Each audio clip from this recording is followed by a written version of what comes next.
ស្រីល្អទួងក្រយ៉ាងណាក្តីស្ម័គ្រក្តីមេត្តា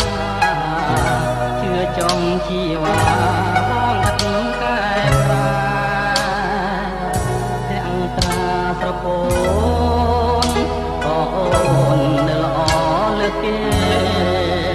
រាល់ពេលនឹកតែមានមេទូព្រួយគ្មានឡាយព្រោះស្នេហ៍ញោម